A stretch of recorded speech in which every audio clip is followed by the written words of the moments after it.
Hey, so I'm down in my office getting ready, starting to pack up for the roller derby today. A couple things going on. I've got a portrait shoot just prior to that, some makeups, some additional members have joined the league, so I'm going to be doing their roster photos. I'm kind of in line with the rest of them, as well as we've got two bouts afterwards with Ann Arbor. So I'm going to cover both of those bouts. So it's got a really big day ahead of me, but I wanted to kind of take you along. So let's show you what's in the bag. Okay, let's get ready to pack up this bag. This is my airport roller derby, the name of the bag, from Think Tank. It's kind of new to me. I haven't used a roller before. I was using hard cases before that, as well as backpacks before that. So still working out this bag, but so far I'm really enjoying it. I've got my Sony A7R4, 70 to 200, as well as I'm bringing my Godox flash. This is the V1 Pro, a 24 to 70 and 16 to 35 lenses here. I've got my, this is my spider belt, which is why you see this kind of contraption on here. I don't really like the way it looks. I'm still struggling with just the vibe on this sucker, but functionally it's been really good to me. So I continue to use it.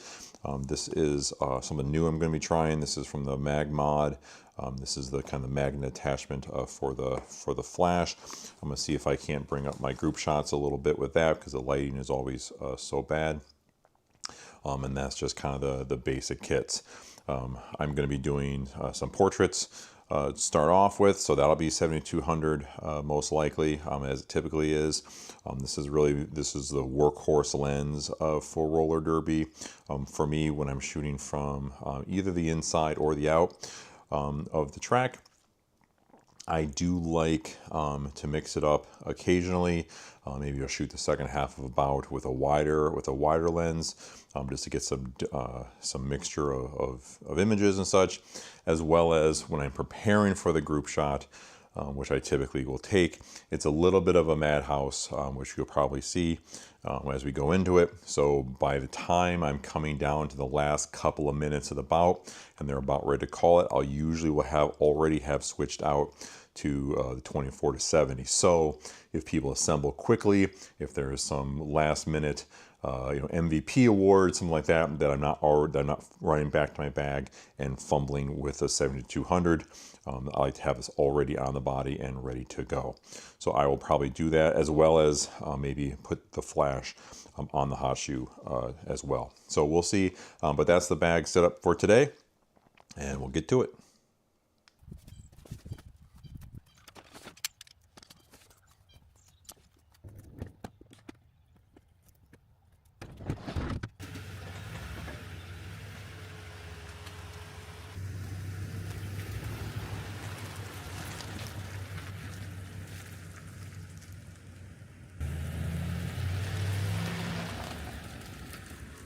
And we're off. So as I go into this shoot, this is going to be Lansing versus Ann Arbor. They both have two teams participating. So Derby, you often will find that there's multiple teams in the league. Sometimes it's divided, to adults and juniors, or there's often kind of a skill level at play, right? So that you don't have, the top skaters versus the newest, or freshies as they're often called. You don't want to have those. So we'll see a pretty even makeup of teams. So we'll do portraits early on, some makeups. This will probably be the second or third time this year for them. Usually, there's people who want makeups, or they've changed, or they've got some new members. So today is kind of a makeup day that I'll do some roster photos before the bouts. So using my standard setup, I'm going to kind of go in with this 7200 for most of it. I do shoot a lot on the inside. I do shoot a lot of close type of stuff. Depending, it's one of those sports. It just depends on what. But in my opinion, if you don't shoot close, you need to try to really capture some good action along the way. Otherwise, it looks more like kind of just bundles of people, right? It's hard to get separation. You get a lot of the blockers. You just get a lot of activity going. And if you're if you're just looking at the images, it's hard to see or hard to understand what's going on. But if I shoot close, even with that, you tend to get a lot of emotion. You tend to get a lot of the the grit part of it, which I really like.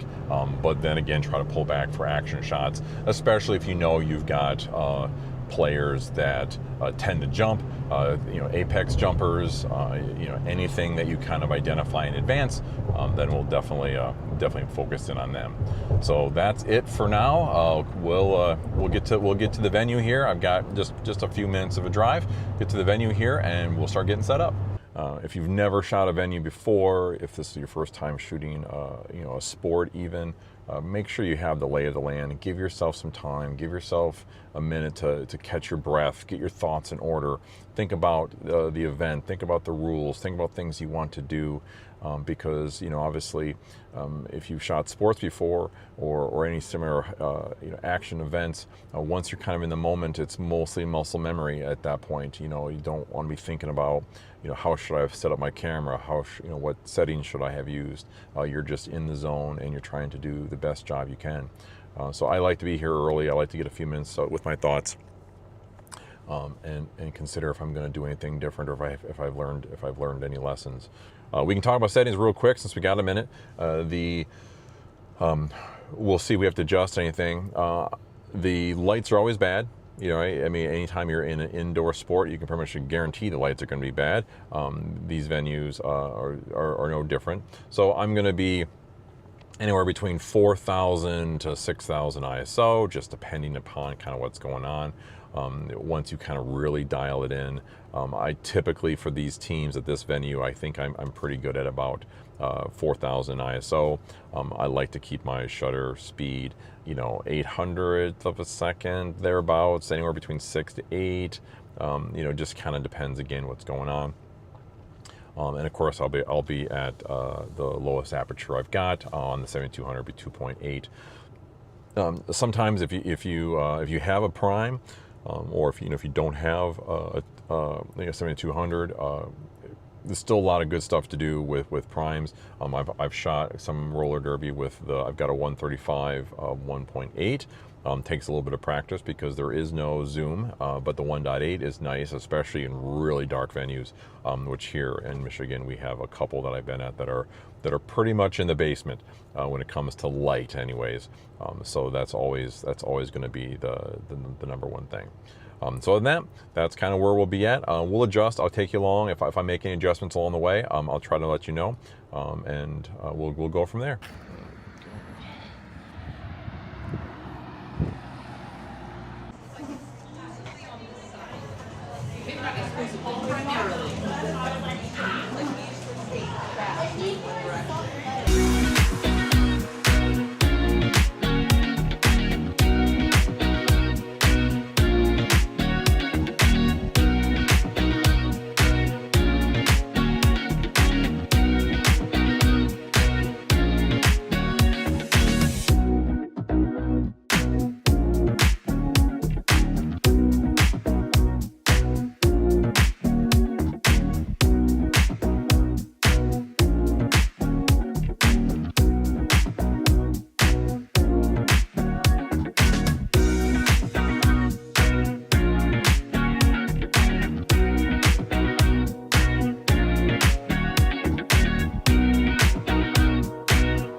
Okay, just got done with the first round of portraits. Sorry I couldn't cover much of the setup. I got some behind the scenes footage though. It's always a bit crazy. Didn't have a ton of people this time. I think it was 10, 12, somewhere about that. But again, they have 4 jerseys each for this team. So it's kind of 4 back-to-back wardrobe changes across everybody else. But I'll give you a quick look around here. All right, so I did a white backdrop. All these pictures have been white. For future stuff, we may go with a different color, but a white backdrop. Lit. These are Godox 8600s. Lit there. Side lights for some rim, using these big 45 reflectors. Same thing on the other side. Over here, as well as I've got a big big parabolic. And then I'm also shooting tethered, which I found to be very helpful for these situations, especially when you're looking for focus and especially when you're moving quick. Having them all be tethered to the laptop makes sense.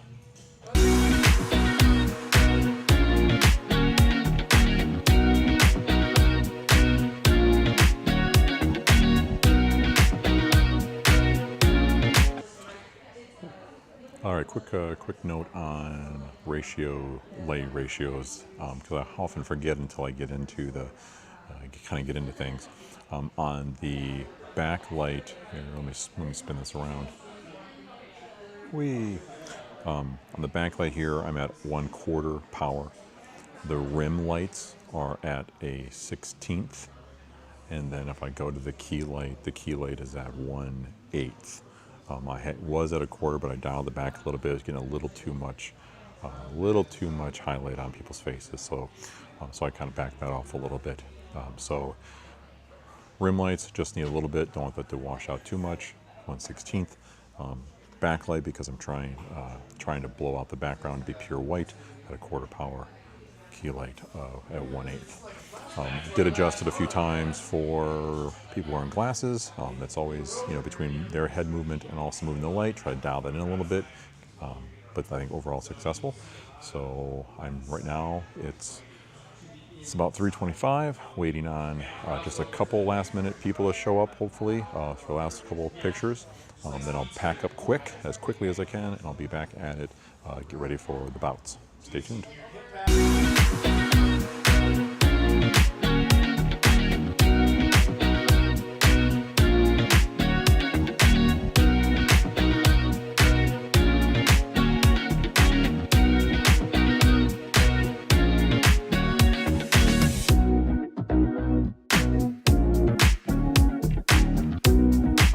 All right, so I am working my way over, set up in the corner as usual.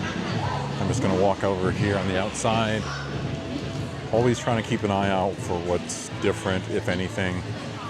Make sure I'm not unprepared for something, a light being out or something different.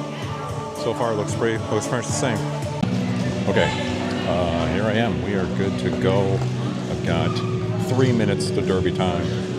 Hearing protection's in. More warm-ups are happening. I'm probably going to start on the inside track. I'll try to take it along as best as I can. In between, obviously when I'm high action, I'll probably be shooting. But let's see how this turns out.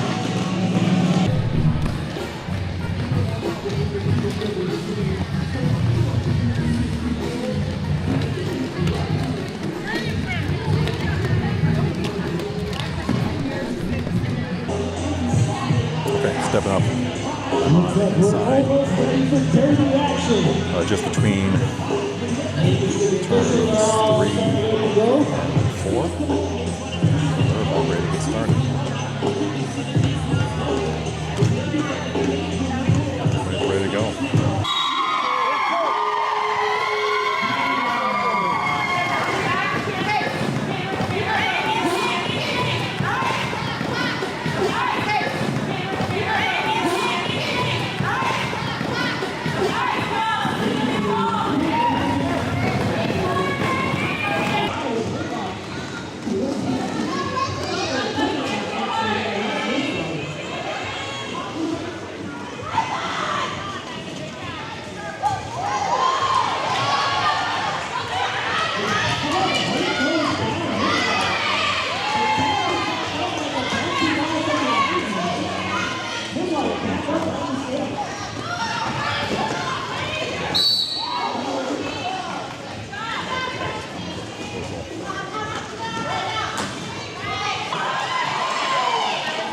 We're almost done with the first half.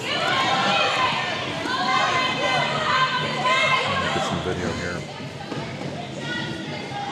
Back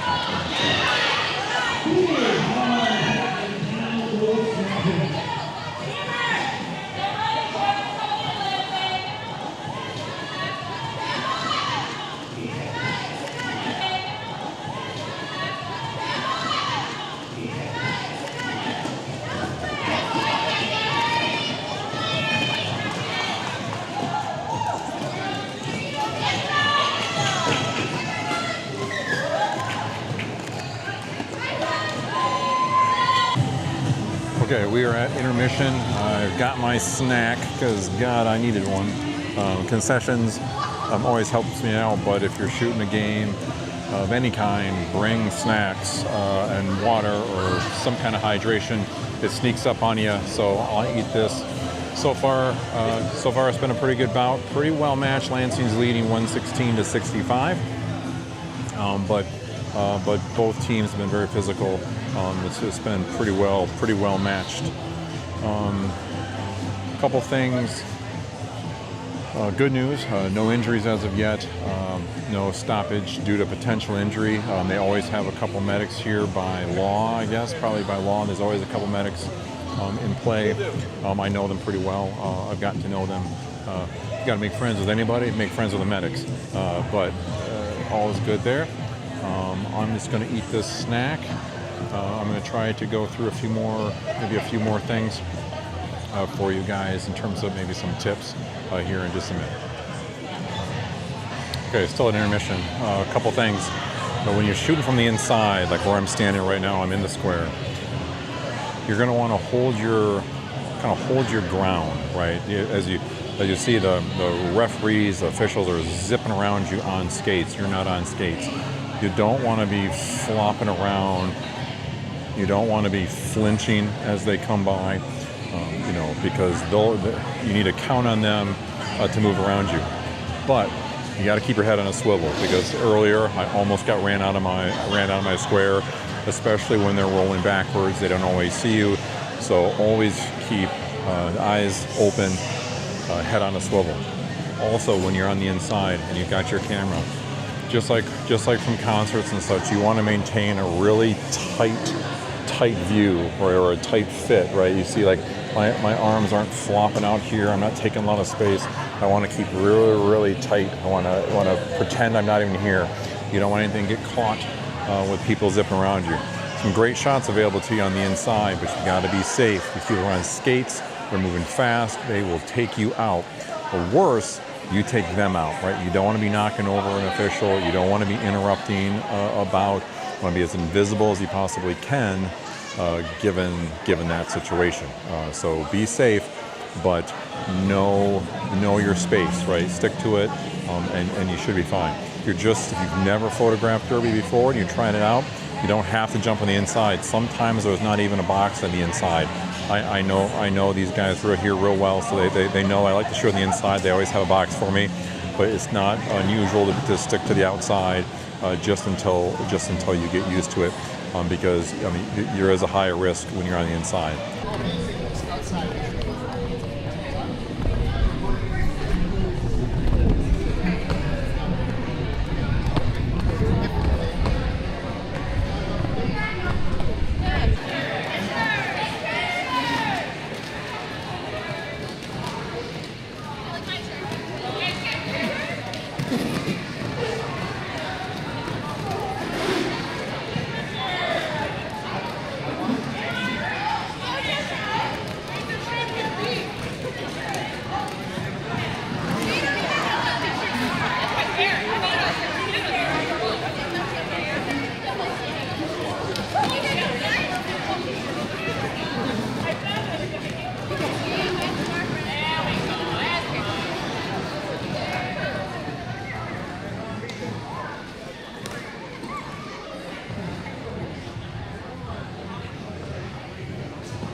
Okay, down the first bout, stepping outside just for some air. Everything went pretty darn good. Tired though, as I knew it would be. It's been a long day, starting with the photos earlier this afternoon. So all is good though. Getting some good shots, I think. We'll see. Trying to put these videos together as best as I can for you. Hopefully taking you along for the ride. We'll see. Second bout's up in about 24 minutes, so I'm gonna sit down for a little bit, take a breather, and then go from there. So, thanks.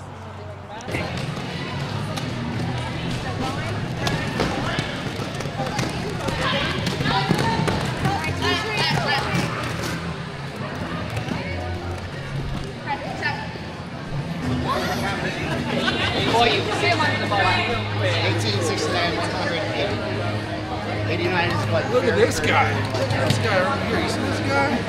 What's up? Arbor and Sydney Bean. Kurt Torino sneaking by, being your lead jammer, but not too far. None of your business working on that Lansing defense, trying to keep the pack moving, trying to stretch out that defense to be able to squeak by.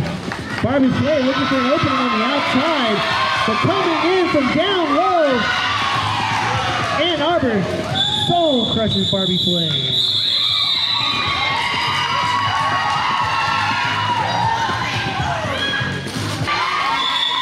Sydney being able to sneak on by, secure that lead jammer position.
All right, I am back in the truck. It is just before 9 p.m. We started this shooting at 2 p.m. So I am feeling it a little bit. I'm not as flexible as I used to be. 2 bouts and the portraits was quite a bit. I had a great time. Everything worked out really well. You're still with me. Appreciate it. We're going to continue on our journey to my after bout ritual, which is usually swinging by McDonald's. Not that that's my favorite food by any means, but it is kind of a concert ritual that I always adopted coming back from concerts, was kind of McDonald's on the way home. I haven't eaten anything since probably 8 a.m.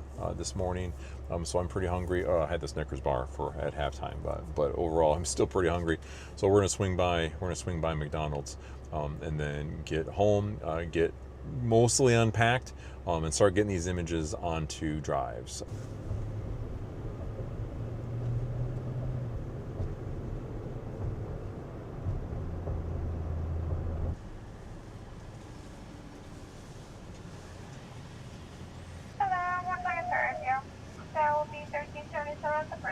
Thank you.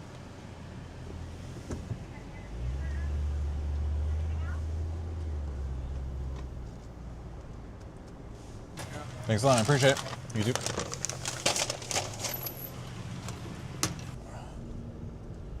As much as I've tried, I've never been good at eating while heading down the road. So I'm going to pull over here for a minute. There we go. All right, well, here I am in the truck, parked at McDonald's, doing my usual routine. Ooh, those fries are hot. I didn't end up using the flash for the group shots.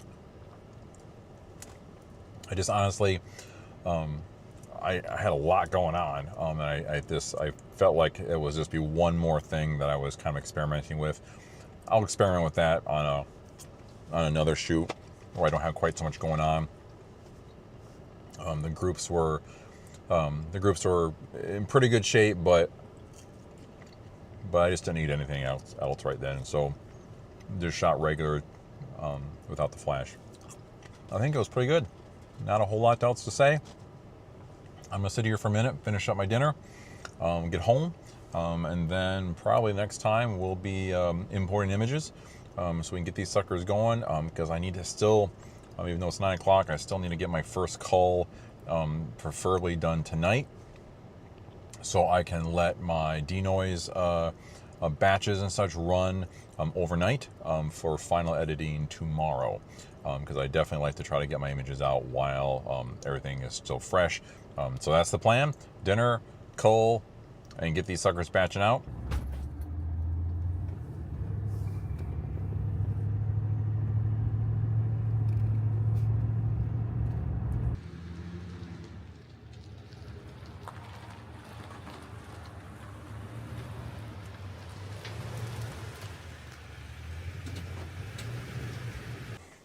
Hey, okay, so we're back. We're home, back in my office. I've got images importing now to my hard drive. That's going to be, looks like I didn't overshoot tonight. We'll see, but I had two cards in the camera. These are both, what are these? These are 128 gig cards. Definitely used up all of one and rolled into the other one. But that was it. So we'll get all those on the computer. Once I know they're safe and sound, I'm also going to try to get the video off of my action camera, and so make sure all my videos are secure. And then I should be ready to start calling. And that will be the next step. Once I get through all those call, I'll do that a couple rounds, get them through batch tonight, and with all is well, tomorrow I'll be a little bit more rested, and we'll go through final edits. Thanks for sticking with me. Hey, good morning. All right, it's the next day. I am rested, mostly. I checked on the images this morning. The import, or the noise reduction, was successful. It ran for, I think it was three some odd hours, so not quite as bad. It just kind of depends what's going on, but sometimes it takes a while. So those are done. I got 273 from the first call. And this morning what I'm going to do is I'm going to bring those into Lightroom. I'm going to apply some basic edits just off the jump. See if I have any presets that I've created that tend to work for different venues and such. And then I'll do another call, make sure they're all good, they're all sharp. I didn't get anything in there that I don't want to. Do some crops and final adjustments, and then those will get ready to put out there in galleries and on my social media. So we're going to do all that here in a second, but first we need some coffee, because I need some coffee. Let's go. Okay, on our way for some coffee. I'll probably hang out at the coffee shop for a while and work on those images. I like to mix it up sometimes. I've got a good office space, but sometimes, it's also can be distracting if I've got multiple things going on. So when I'm doing the final edits, there's many mornings that I'll just do it from my local coffee shop, just because they know me pretty well over there. I hang out there quite a bit, and I can kind of focus, put my headphones on, and get this done. So we'll probably do that. Okay, there we go.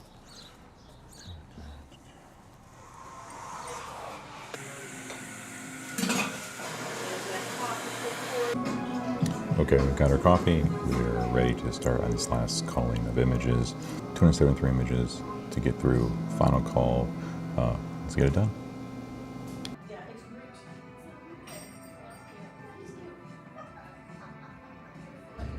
Welcome back. Okay, I just got back from the coffee shop, back in my office. Final call got done. Took me down to 108 images. So we went from roughly 2,400 or so to 108. Applied some presets, tweaked a number of images, mainly cropped. I tend to crop almost all of the images when I do, just because sometimes it doesn't take much crop, but just a little bit to frame things out better than they came straight out of camera, especially with sports. I don't know about you, but I tend to shoot a little wider when I can, in the sense of giving my frame a little bit extra space, because people move so fast, you get things cut off. So I try to go a little wider, and then just adjust with a bit of crop. Sometimes successful, sometimes not, but that's the general idea. So I applied them all in Lightroom, did my export, put them all up on my Facebook page. That's where I get the most kind of just activity. The players and the leagues like to tag each other and see some images. I'll also work on getting them put up to my website gallery, which of course has a little bit better quality than you would get off of Facebook. So I like to keep them there as well. Other than that, that's kind of been the journey. We went from starting up, packing our gear, took you along for the ride as best as I could, anyways, for the 2 bouts and the photo shoot, and now we're done, day 2. So all is well, and hopefully we'll get on to the next project here soon. Thanks for following along.